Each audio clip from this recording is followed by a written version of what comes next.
History has seen a fair number of queens come and go. Some of them were powerful, some were benign, and some were a total disaster.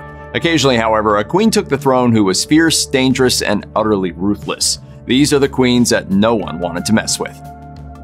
Boadicea ruled the Iceni tribe of East Anglia with her husband Prasutagus in the 1st century AD. When the invading Romans took over southern England in AD 43, many of the other Brittonic kings submitted. Prasutagus, on the other hand, had become a reluctant ally to the Romans, and his territory remained unmolested. When he died in AD 60, however, his kingdom was taken by force. Boadicea was captured and flogged in public, while her daughters were violated by Roman soldiers. Boadicea retaliated. She raised an army and led a coalition of Iceni and other tribes in a war against the Romans. They attacked the city now known as Colchester, killed everybody they could find, and burned it down. And then, just for good measure, they did the same to London and St. Albans. Eventually, the Romans mustered themselves enough to launch a counterattack, and Boadicea was killed in the ensuing battle.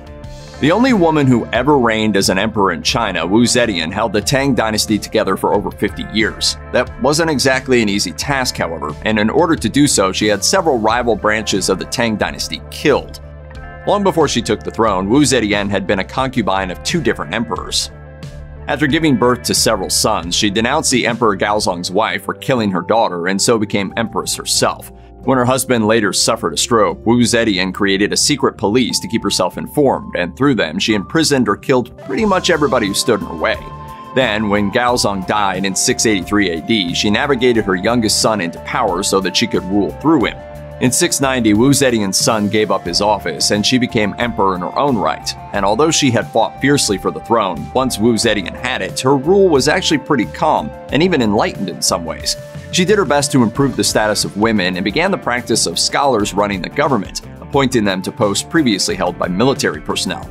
Zetian was eventually convinced to give up her crown to another one of her sons. She died in 705 at the age of 81. You might know Isabella of France as the love interest in the Mel Gibson movie Braveheart. Why do you help me? Because of the way you are looking at me now. Truth is, though, that she was more than that totally inaccurate movie version. Isabella was married to Edward II of England in 1308. The two had 4 children together, but their marriage didn't last long, as Edward had a habit of forming deep and likely sexual relationships with his male favorites. In 1322, that favorite was Hugh Despenser the Younger, whom Isabella detested, and it didn't help that Despenser had begun to turn the king against her. Then in 1324, Edward went to war against Isabella's brother, Charles IV of France, and even confiscated her lands. Now living in France, Isabella negotiated a peace with Charles on Edward's order. Later, he sent their son Edward to France to swear fealty to Charles, meaning Isabella now had her son under her protection. In 1326, Isabella invaded England, and Edward's support crumbled almost immediately.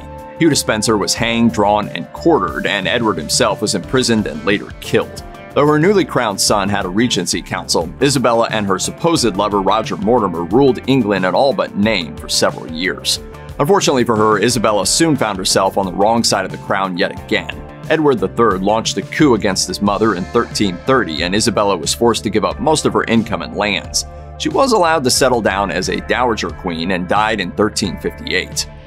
Okay, so there's some good news and there's some bad news with Isabella of Castile.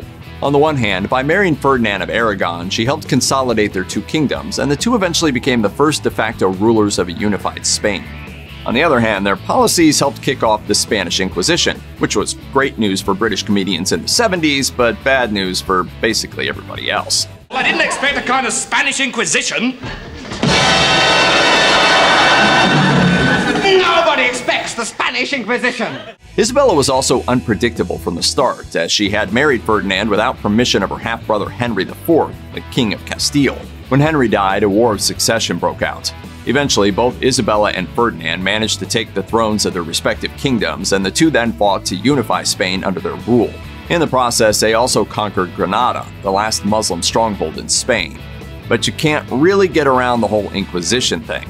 Isabella and Ferdinand kicked off that whole mess in 1478, and among other consequences, it led to the expulsion of countless Jews from Spain in 1492, which had devastating economic consequences for the country. In her efforts to return England to Catholicism, Mary I burned approximately 300 Protestants at the stake. Mary's father, Henry VIII, had split his kingdom from the Catholic Church in order to annul his marriage with her mother, Catherine of Aragon. After the annulment, Mary lost her place in the line of succession as well as her title of princess. As such, Mary wasn't all that keen on England's newfound Protestant faith. When she took the throne in the mid-16th century, Mary I revived the country's heresy laws in order to justify her burning of Protestants at the stake. Among the men she had killed was Thomas Cranmer, Henry VIII's Archbishop of Canterbury, but many commoners were executed in the same way too. Others died in prison, while hundreds more fled to Geneva and Germany for protection. In 1554, Mary married Philip II of Spain, which ended up being about as unpopular a move she could possibly have made. That's because Spain was a Catholic country, while England's new alliance also dragged them into a long and ultimately unsuccessful war against France. Mary died in 1558, just 5 years into her reign. Catherine de' Medici was a member of the legendary political dynasty known as the House of Medici. Her father had been ruler of Florence for 3 years, while her mother was a member of a noble French family.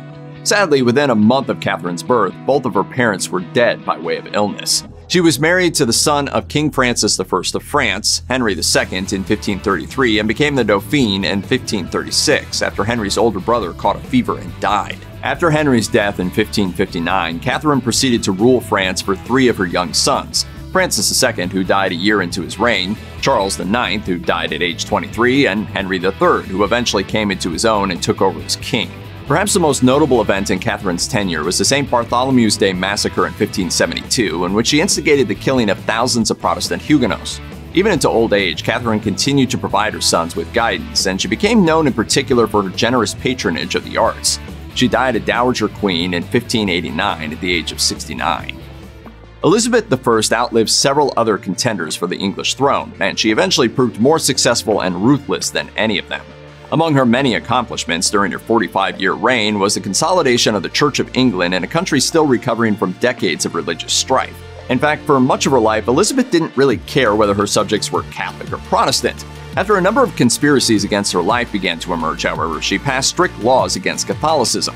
She also had her first cousin, Mary, Queen of Scots, imprisoned and executed for supposedly plotting to take the throne. Famously, Elizabeth also made the decision not to marry. This meant that no foreign bridegroom could swoop in and control England for his own purposes, but it also meant that England also didn't have a prince consort, as most people would have thought natural. The so-called Virgin Queen died in 1603 and was succeeded by James I, the son of Mary, Queen of Scots. In 1624, Anna Nzinga became ruler of Ndago, a realm beset by half a dozen other African kingdoms as well as Portuguese slave traders. At the time, Ndago was situated east of present-day Angola and was mainly made up of Mbundu people. In order to make sure her people couldn't be captured as slaves, Nzinga allied with Portugal, even allowing herself to be baptized to finalize the alliance. What this did mean, though, is that Ndago successfully garnered some much-needed support in its fights with the other African states. Unfortunately, Portugal betrayed Nzinga 2 years later. She and her people migrated further west to Matamba, where they formed a new government. Ndago, meanwhile, was taken over by the Portuguese. Despite a brief alliance with the Netherlands and the Odd Rebellion, Nzinga failed to ever retake her homeland. Undeterred, Nzinga put all her efforts toward improving Matamba as a trading state. She was incredibly successful too, and by the time of her death in 1663, Matamba was a thriving economic power. The kingdom subsequently resisted colonial rule right up until the late 19th century. Born Sophie von Anhalt-Zerbst, Catherine the Great led a coup against her husband Peter III in 1762 and ruled as Empress of Russia for decades afterward. Her marriage with Peter was an unhappy one indeed, with both parties engaging in their own affairs, and some clues suggesting that none of Catherine's children were actually Peter's. Her coup against her husband came less than a year into his reign and resulted in Peter's abdication. He died soon after under mysterious circumstances.